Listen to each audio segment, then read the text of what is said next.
प्रिय विद्यार्थियों, आइए पढ़ते हैं उत्तर प्रदेश माध्यमिक शिक्षा परिषद प्रयागराज की कक्षा 11 की संस्कृत में काव्य खंड के अंतर्गत रघुवंश महाकाव्य। इस महाकाव्य के द्वितीय सर्ग के पद्यों, कुछ पद्य इसके आपको कक्षा 11 में पढ़ाए जाएंगे और जो शेष बचेगा वो कक्षा 12 में पढ़ाएंगे। इसको समझने से पहले आप भूमिका में पढ़ लीजिएगा, रघुवंश महाकाव्य द्वितीय सर्ग का सारांश दिया हुआ है। जब आप वो कहानी समझ पाएंगे तभी आपके समझ में आएगा कि इस द्वितीय सर्ग में भाई राजा दिलीप नंदिनी गाय की सेवा क्यों कर रहे हैं, उनका क्या उद्देश्य है, और ये गाय वशिष्ठ की ही क्यों चुनी गई है, औरों की क्यों नहीं चुनी गई। ये सारी जानकारी आपको वहां मिलेगी। बीच बीच में हम भी थोड़ा थोड़ा परिचय कराते रहेंगे, ठीक है ना। वशिष्ठ की गाय यानी कि बछिया जिसका नाम नंदिनी है, उसको ही क्यों चुना गया, तो इसका उत्तर क्योंकि विद्यार्थी जो हमारे बगल बैठा हुआ है इसने संदेह किया है तो पहले बता देते हैं। क्योंकि राजा दिलीप ने स्वर्ग जाते समय कामधेनु गाय का अपमान किया, तो उनकी जो अपमान उन्होंने किया, उनकी जो पाप का प्रायश्चित था वो या तो कामधेनु की सेवा से दूर हो सकता था या तो उसकी पुत्री यानी उसकी बच्चिया से दूर हो सकता था। कामधेनु भी एक गाय है, तो क्योंकि नंदिनी गाय जो वशिष्ठ के यहाँ रह रही है वो कामधेनु की ही बच्चिया है, इसीलिए उसका चयन किया गया।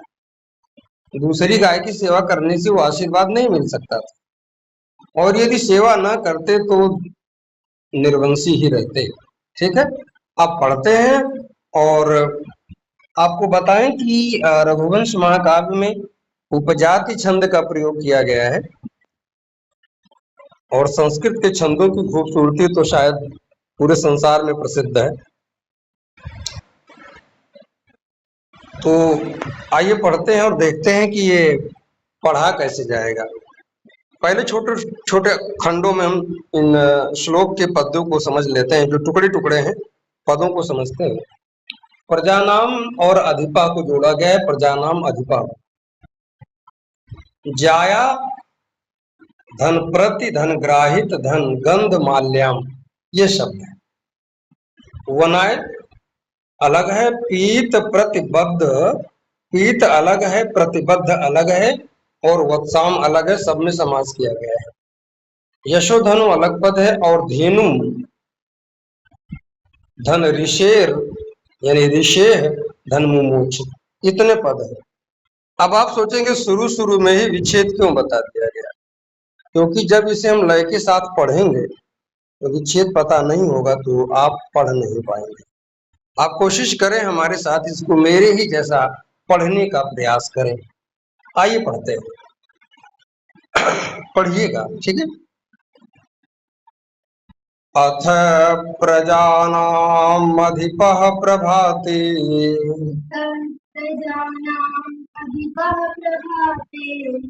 जाया प्रतिग्राहित गंधमाल्याम, वनाय पीत प्रतिबद्ध वत्साम। यहाँ थोड़ा बलाघात देना है। वनाय पीत प्रतिबद्ध वत्साम, यशोधनो धेनुम ऋषेरमुमोच।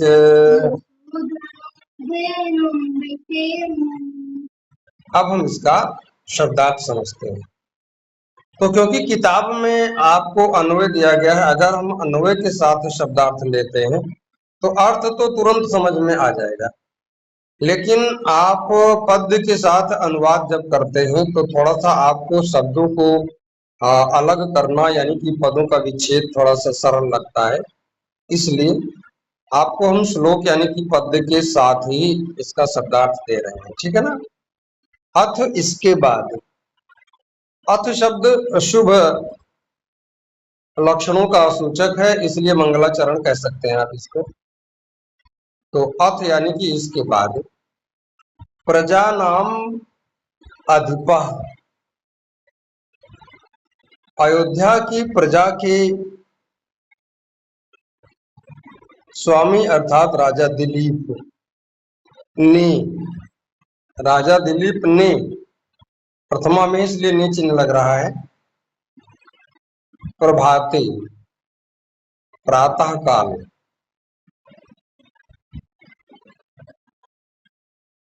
जाया पत्नी द्वारा प्रतिग्राहित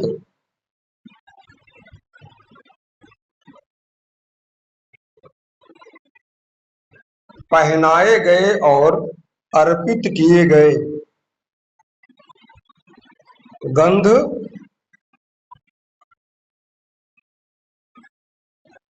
सुगंधित पूजन सामग्री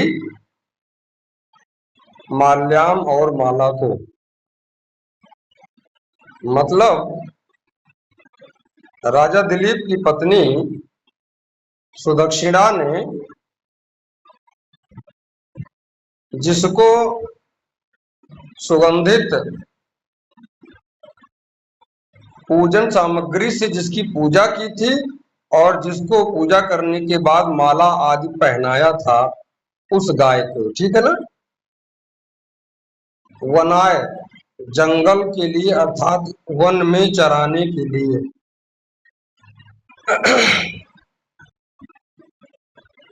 गाय का दूसरा विशेषण आ रहा है। एक तो आपने ये देखा कि भाई राजा दिलीप की पत्नी द्वारा अर्पण किए गए सुगंधित पदार्थ और माला को धारण करने वाली, एक ये विशेषण था नंदिनी गाय का। इधर फिर आ रहा है, पीत पी लेने के प्रतिबाद में बद्ध बांधे गए वत्साम बछड़े वाली, बछड़े का दूध, बछड़ा जब गाय का दूध पी लेता है तो उसे बांध दिया जाता है। वो कब? जब बहुत छोटा होता है, जब वो भी जंगल में चरने लायक हो जाएगा तो वो भी चरने जाएगा, लेकिन क्योंकि गाय ने अभी जल्दी ही बच्चे को जन्म दिया है, इसलिए वो अभी बछड़ा बहुत मुलायम कोमल पैरों वाला है, तो चरने नहीं जा सकता, इसलिए उसको गाय का दूध पिला करके बांध दिया गया। और इसके बाद जिसके बछड़े को दूध पीने के बाद बांध दिया गया है, ऐसी उस गाय को शायद समझ रहे होंगे यशोधना, यश को ही धन समझने वाले अर्थात राजा दिलीप ने धेनु उस गाय को, यानी कि नंदिनी गाय को, ये गाय किसकी है? मुनि वशिष्ठ की है। ऋषेह ऋषि की, यानी कि ऋषि वशिष्ठ की उस गाय को, धेनु माने गाय को द्वितीय एक वचन का पद है, ऋषि माने ऋषि की षष्ठी एक वचन का पद है, मुमोच माने छोड़ दिया अर्थात चरने के लिए छोड़ दिया है। बात समझ पा रहे होंगे। तो मुंच धातु है और लिट लकार प्रथम पुरुष एक वचन का पद है। आप सोचेंगे लकार वकार हम नहीं जानते तो कैसे पढ़ पाएंगे? भाई कहानी मन में बैठा लो, पास हो जाओगे, धीरे धीरे आगे जब तैयारी करोगे तो सब कुछ आप समझ में आ जाएगा। अभी शुरू में सारा व्याकरण तो नहीं आएगा, और बताना मेरा काम है, इसलिए मैं चर्चा कर रहा हूँ, ठीक है ना। चलिए इसका हम अर्थ निकालते हैं। तो यह अन्वय लिखा हुआ है, यदि आप अन्वय के साथ अर्थ निकालेंगे तो आपको ज्यादा समझ में आएगा। सावधान, आपकी परीक्षा में अन्वय नहीं आएगा, केवल पद्य आएगा। इसलिए किसी पद्य से अन्वय कैसे बनाया जाता है, जब आप खाली हो तो आप इसको बनाने का एक प्रकार से तरीका सीखें। मेरी जानकारी तो यही है कि भाई पहले कर्ता फिर कर्म फिर करण इत्यादि जोड़ते हुए जिस क्रम में होता है वैसे रखते चले जाते हैं और क्रिया लास्ट में रख देते हैं तो अन्वय बन जाता है। समझ गए ना भाई? कारक में पहले कर्ता है, फिर कर्म है, फिर करण है, फिर संप्रदान है, फिर अपादान है, ऐसे ऐसे वो रखा भी जाता है, अंत में क्रिया रख दी जाती है। आइए समझते हैं कैसे क्या हो रहा है। अथ इसके बाद यानी कि जब गाय चराने का समय हो गया तो पहले दिन जब वो गाय चराने गए तब का ये वर्णन चल रहा है। तो पहले दिन, अथ इसके बाद गाय चराने के प्रथम दिन, प्रभाते प्रातः काल, यशोधना यश के धनी राजा दिलीप ने, प्रजा नाम अधिपा प्रजा का पालन करने वाले दिलीप ने, ये दोनों हम आगे पीछे कर सकते थे, इसको ऐसे भी किया जा सकता था, प्रजा नाम अधिपा यशोधना, प्रजा के पालक यानी प्रजा पालक, यश को ही धन समझने वाले राजा दिलीप ने। ठीक है ना। इसके बाद अयोध्या की प्रजा के पालन करने वाले और यश को ही अपना धन समझने वाले राजा दिलीप ने। ठीक है ना। जाया प्रतिग्राहित गंध माल्यम, पत्नी द्वारा अर्पित किए गए सुगंधित पदार्थ और माला आदि को धारण करने वाली, एक विशेषण और आएगा, पीत प्रतिबद्ध वत्साम, पीने के बाद बांध दिए गए बछड़े वाली, ऋषि धेनु, मुनि वशिष्ठ की उस गाय को वनाए जंगल में चरने के लिए मुमूच छोड़ दिया, अर्थात चराने के लिए छोड़ दिया। ठीक। अब खाली हिंदी आपको सुना देते हैं। इसके बाद प्रातः काल, अयोध्या की प्रजा का पालन करने वाले यश को ही धन समझने वाले राजा दिलीप ने पत्नी द्वारा ग्रहण कराए गए सुगंधित पदार्थ और माला आदि को धारण करने वाली, पीने के बाद बांध दिए गए बछड़े वाली ऋषि की उस गाय को वन के लिए अर्थात जंगल में चरने के लिए छोड़ दिया। बात समझ में आ गई ना। थोड़ा सा यहाँ सावधान हो जाइए। मेरे पास जो पीडीएफ है जिससे मैं वीडियो यहाँ पर कंपोज कर रहा हूँ, इसमें बनाए के ऊपर यहाँ पर अनुस्वार लगा हुआ है। आपकी किताब में है तो ये मिसप्रिंट हो गया, इसे हटा दीजिएगा। चतुर्थी में कभी अनुस्वार नहीं लगता, ये खाली बनाए है, बनायम नहीं है। बात समझ गए ना। तो ये मिसप्रिंट है हमारे इस पीडीएफ में, आपकी किताब में हो तो कृपया उसे हटा दें। आपकी सावधानी के लिए मैं यहाँ पर जो संस्कृत का भावार्थ दिया है उसे भी पढ़ रहा हूँ और आप अपने मन में इसकी हिंदी समझने का प्रयास करें। अब मैं हिंदी नहीं बोलूंगा। बात समझे ना। प्रभात समय नृप महिषी माला चंदन आदि भी नंदनीम पूजितवती, वत्सम चा प्रथमम स्तन्यम पाई, तो स्तन्यम माने दूध होता है। ठीक है ना। पश्चात बबंधु ततश्च यशस्वी स राजा दिलीप वने स्वच्छंद गमनाय ताम नंदिनी मुक्तवान इति भावा। आपके मन में लग रहा होगा थोड़ा सा अर्थ कुछ और बैठाया गया है, तो हिंदी भी सुन लीजिए। प्रातः काल राजा दिलीप की पत्नी ने माला चंदन आदि से नंदिनी की पूजा की। ठीक। बछड़े को पहले दूध पिला करके और बाद में उसे बांध दिया। इसके बाद यशस्वी राजा दिलीप ने वन में स्वतंत्र चरने के लिए उस गाय को, उस नंदिनी को छोड़ दिया। यही इसका भाव है, यही इसका आशय है। भाव माने आशय, शायद समझ गए होंगे। बच्चों को चाहिए कि जो व्याकरण का तत्व थोड़ा सा दिया हुआ है, शब्दार्थ के साथ दिया है, इनको ये पढ़ा करें जब मौका पाने पर। ठीक है ना। अब हम आगे बढ़े थोड़ा।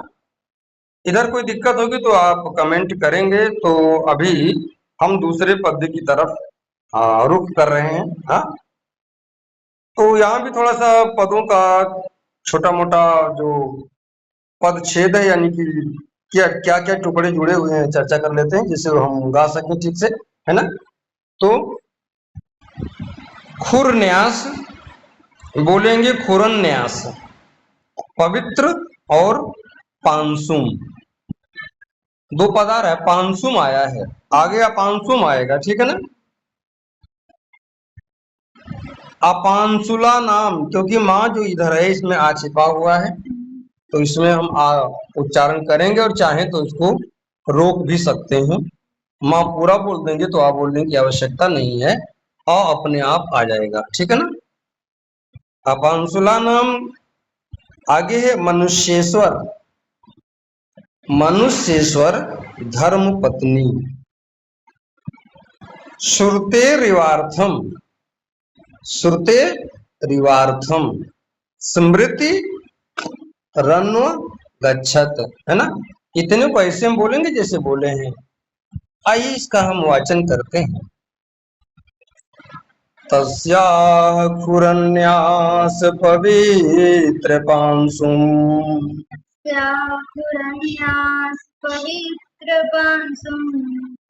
अपांसुलानां धुरिकीर्तिनीया,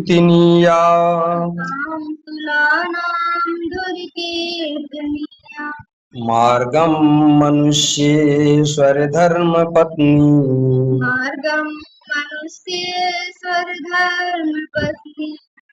श्रुतेरिवार्थम स्मृतिरन्वगच्छत्,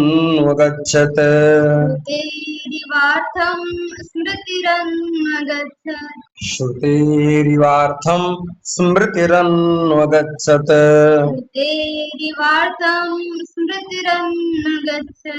बहुत बढ़िया। तो में हल है इसलिए अनु अगच्छत जुड़ा हुआ है, तो बाकी बात समझ में आएगी। तो जब बच्चे पढ़ते हैं तो थोड़ा सा डर जाते हैं, जैसे आप कुछ डर रहे हो, तो एकदम फ्री माइंड होकर पढ़ना चाहिए। गलत हो जाएगा तो कोई चिंता नहीं, क्योंकि गलत आज हम अशुद्ध बोलेंगे, कल शुद्ध बोलेंगे। शुरू शुरू में कोई विद्वान नहीं होता है। कल्पना करो पहले हम गिनती उल्टा सीधा पढ़ते रहे होंगे जब बहुत छोटे रहे होंगे, बाद में हम हिंदी अंग्रेजी हर प्रकार की गिनती रोमन आज भी पढ़ने लगते हैं, समझने लगते हैं। इसलिए गलतियां जो होती हैं वो हमें सही रास्ते पर ले जाने का काम करती हैं, इसलिए उनसे डरना ठीक नहीं है।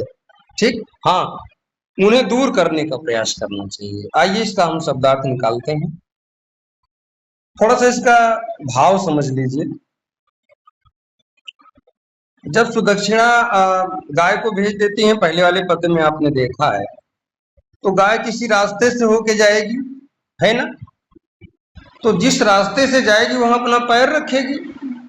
तो जहां पैर रखेगी, सुदक्षिणा का मानना है कि वो जो पैर है, वो पैर रख देने से वो जो धूल है, वहां की जो जमीन है, उसकी जो धूल है वो पवित्र हो गई, पावन हो गई है।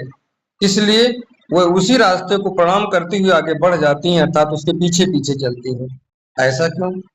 हम जिसकी पूजा करते हैं, जिसे ज्यादा सम्मान देते हैं, जब उसे कहीं भेजते हैं तो कुछ दूर तक उसे विदा करने जाते हैं, और जब वो लौटेगा तो उसकी अगुवानी भी हम करेंगे। तो अभी तो गाय चरने जा रही है, तो आदर पूर्वक राजा दिलीप तो चराने जा रहे हैं, लेकिन महारानी सुदक्षिणा भी उसके पीछे पीछे चल करके उसको विदा देने जा रही हैं, अर्थात कुछ दूर तक उसको छोड़ने जाएंगी। ठीक है ना। अब शायद समझ में आएगा। शब्दार्थ समझते हैं। तस्याह, उस नंदिनी गाय के, ये तस्याह पद नंदिनी का विशेषण है, गाय का विशेषण है। ठीक है ना। खुर न्यास, खुर माने होता है पैर। आप जानते हैं 4 पैर हैं, गाय के 4 पैर होता है, और चारों पैर पूजनीय माने जाते हैं, ये भी जानते होंगे। अच्छा, थोड़ा सा आपका ध्यान खींचते हैं। वेद कितने होते हैं? 4 होते हैं। मान लीजिए कि सुदक्षिणा के हर पैर एक एक वेद के समान पवित्र हैं, तो जहां वेद रखा जाएगा वहां की जमीन पवित्र नहीं हो जाएगी क्या? ठीक, ये दिमाग में बैठा के चलना, बड़ा अच्छा अर्थ निकलेगा। ठीक, तो खुर न्यास अर्थात पैर रखने से पवित्र, अर्थात पवित्र हुई, पवित्र बनी हुई। पांसुम, धूल वाले, ये मार्ग का विशेषण है। उसके पैर रखने से पवित्र हुए धूल वाले, यानी पवित्र हुई धूल वाले। अब यहाँ पांसुम का जो मां है ना, इसी में आ छिपा हुआ है। अपांसुला नाम, थोड़ा समझ लेते हैं। अपांसुल क्या होता है? अपांसुल माने होता है पवित्र, पूजनीय। ठीक है ना। तो महिलाओं को अपांसुल उन महिलाओं को कहा जाता है जो पतिव्रता होती। तो अपांसुला माने पवित्र, पतिव्रता। कहीं अर्थ नोट कर लेना। अपांसुला माने पतिव्रता स्त्री, अपांसुला माने पतिव्रता स्त्री। तो अपांसुला नाम अर्थात पतिव्रता स्त्रियों में धुरी सबसे आगे, कीर्तनिया गिनी जाने वाली, संसार की सभी पतिव्रता महिलाओं में सुदक्षिणा का नाम पहले गिना जाता था, पहला नाम उनका था। ठीक है ना। तो ये विशेषण किसका था? कीर्तनीया विशेषण सुदक्षिणा का है, दिलीप की पत्नी का है। ठीक है ना। आगे बढ़ रहे हैं। मार्गम, मार्ग का मनुष्येश्वर, मनुष्येश्वर राजा को कहते हैं। राजा दिलीप की धर्मपत्नी, धर्मपत्नी ने श्रुते वेद शास्त्रों के इव जिस प्रकार अर्थम, अर्थ के पीछे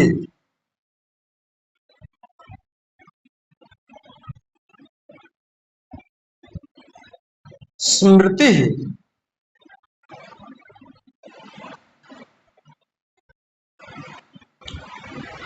वेदों की व्याख्या करने वाले स्मृति ग्रंथ,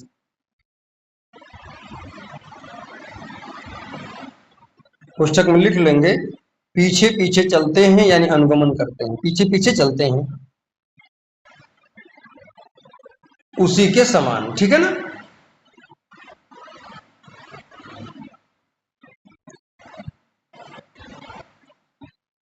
अनुगच्छत, अनुसरण किया, अर्थात उस मार्ग पर वह गाय के पीछे पीछे चली। कुछ समझे? अच्छा बच्चों, तमाम जो हमारी संस्कृत की कहानियां हैं उस पर अनेक धारावाहिक बने हैं। सारे धर्म ग्रंथों पर आधारित जितने भी धारावाहिक हैं सब में संस्कृत ग्रंथों की कथाओं को पिक्चराइजेशन किया गया है। अब इसे दिखाया जाता तो आप क्या देखते कि जहां वो गाय पैर रख के उठाती है वहां पर सुदक्षिणा आंचल हाथ में ले करके उसको प्रणाम करती हुई दिखेंगी। आप कहेंगे आप अच्छे डायरेक्टर भी हैं, तो भाई संस्कृत वाले डायरेक्टर क्यों नहीं होंगे? क्योंकि भरत मुनि ने नाट्य शास्त्र लिखा है और उसी पर संसार की सारी फिल्में बन रही हैं। चौंकिए मत, हम सही बता रहे हैं। कपड़े कैसे पहने जाएंगे, डायलॉग कैसे बोला जाएगा, स्त्रियों के कपड़े कैसे होंगे, राजाओं के कपड़े कैसे होंगे, विलन के कपड़े कैसे होंगे, सब लिखा हुआ है नाट्य शास्त्र में। 36 अध्याय, ठीक है ना, और 6000 श्लोक। आगे बढ़ते हैं, समझिएगा। शब्दार्थ हो गया, विच्छेद कुछ बताए गए थे, एक बार उनको हम लिख के आपको बता देते हैं, दिखा देते हैं। खुरन्यास धन, पवित्र धन पांसुम, ये पद हमने बताया था, शायद देखे होंगे। धन अपांसुला नाम, ये पद था। अपांसुला माने होता है पतिव्रता स्त्री, ये मैंने बताया है। मनुष्येश्वर धर्म पत्नी में यहाँ पर समास हुआ है, तत्पुरुष समास हुआ है, और ये दोनों मिलकर के सुदक्षिणा का प्रथम पुरुष एक वचन का, नहीं, हाँ, प्रथमा विभक्ति एक वचन का पद बन जाता है। ठीक है ना। श्रुते धन इव, यहाँ पर विसर्ग संधि है, विसर्जनीय ससा, और इसके बाद रा में ई जुड़ जाएगा। ठीक है ना। और इव धन अर्थम में दीर्घ संधि है, अका सवर्ण दीर्घ। आगे स्मृति धन अनु, स्मृति धन अनु, यहाँ पर भी विसर्ग संधि है, रा में आ छूट गया इसलिए रा पूरा दिख रहा है, और वही विसर्ग संधि हुई, विसर्जनीय ससा लगा और सस शुरू हुआ। तो आगे बढ़ते हैं। अनुधन अगच्छत, यहाँ समझ लीजिए, इको यणचि से छोटा उ और आ में, अनु के नाम में उ है ना, उ और आ के बीच में जड़ संधि हुई, सूत्र लगा, इको यणचि। शायद समझ पा रहे होंगे। एक बार फिर बोल देते हैं इसको। स्मृति धन अनु धन अगच्छत। ठीक, अब हम इसका अ, व्याख्यान करते हैं और आप कोशिश करें कि ये जो अन्वय दिया हुआ है इसके साथ मैं जो बोल रहा हूँ आप जो शब्दार्थ दिए हैं समझने का प्रयास करें। प्रस्तुत अवतरण में सुदक्षिणा द्वारा गाय को चरने भेजने पर उसके रास्ते का अनुगमन अर्थात विदा दिए जाने का वर्णन किया गया है। अपांसुला नाम धुर कीर्तनिया, पतिव्रता महिलाओं में सबसे पहले गिनी जाने वाली है ना, पतिव्रता महिलाओं में सबसे आगे रहने वाली कौन थी ये? सुदक्षिणा। मनुष्येश्वर धर्म पत्नी अर्थात राजा दिलीप की पत्नी सुदक्षिणा कुरन्यास पवित्र पांसुम, पैर रखने से पवित्र धूल वाली यानी धूल वाले, तस्याह मार्गम उसके रास्ते का अर्थात नंदिनी गाय के मार्ग का, श्रुतेः अर्थम स्मृति, जिस प्रकार से वेद शास्त्र के अर्थों का स्मृतियां अनुगमन करती हैं, अर्थात जैसे वेदों में कही गई बातों का अनुसरण स्मृति ग्रंथों में किया गया होता है, उसी बात को मनवाद स्मृतियों में बार बार बताया जाता है, ठीक उसी प्रकार अनुगच्छत, उन्होंने भी उस नंदिनी गाय के पैरों का अनुगमन किया। बात समझ गए? अब एक बात कम समझ में आ रही होगी, थोड़ी सी समझा देता हूँ। वेद शास्त्रों में जो बात कही गई है, मैंने 4 वेद बताए हैं, चाहे वो ऋग हो, यजु हो, साम हो, अथर्व हो, कोई भी, सभी वेदों में जो भी बातें बताई गई हैं उनको लेकर के याज्ञवल्क्य स्मृति, पाराशर स्मृति, नारद स्मृति, मनु स्मृति, अनेक स्मृति ग्रंथ लिखे और सब में वेदों में जो बातें कठिन लगती थी ना, उन्हीं बातों को सरल करके समझाया गया है। तो स्मृतियां वेदों के अर्थों के पीछे पीछे चलने का काम करती हैं। ठीक उसी प्रकार से सुदक्षिणा ने उस नंदिनी गाय के पैर रखने के स्थान के पीछे पीछे चलने का काम किया है। शायद समझ गए होंगे। हाँ, आगे बढ़े तो शायद 2 पद्य पर्याप्त है। हाँ, 2 बाद में 2 लेके चलते हैं, नहीं तो ज्यादा लोड हो जाएगा। आप सबसे निवेदन है कि आप जब भी खाली टाइम पाएं तो गा करके पढ़ें। एक मैं मूल मंत्र दे रहा हूं, जो विद्यार्थी जो हमारे बगल में बैठ करके छात्रा पढ़ रही है वो तो सुन ही रही है। आप लोग जो वीडियो देखिएगा वो इस बात को दिमाग में बैठा लीजिएगा। कौन सी बात? अगर किसी विद्यार्थी को हिंदी की कविताएं, संस्कृत के श्लोक गाकर पढ़ने का शौक आ गया और वो लगातार पढ़ता रहा तो सरकारी नौकरी पाने से उसे कोई नहीं रोक पाएगा, ये हम कह रहे हैं। बात समझे ना? अब आप कहेंगे गुरुजी ऐसे लगता है बड़े स्वाभिमानी अहंकार में बोले हम कह रहे हैं। मेरा अनुभव तो मैं बोल रहा हूँ। आप और संस्कृत के तमाम विद्वान, तमाम चैनल हैं, वहां भी आप इस बात को कमेंट करके पूछ सकते हो। हम तो उस बड़े से सागर में रहने वाले बड़े बड़े मगरमच्छों में छोटे से मेढक के समान है। तो बड़े यूट्यूबर बड़े मगरमच्छ हैं जो शिकार करते हैं बिना पैसे के, आप कुछ नहीं पाओगे, लेकिन मैं मेढक हूँ, मुझे कुछ नहीं चाहिए। बात समझे ना? तो आज यहीं तक।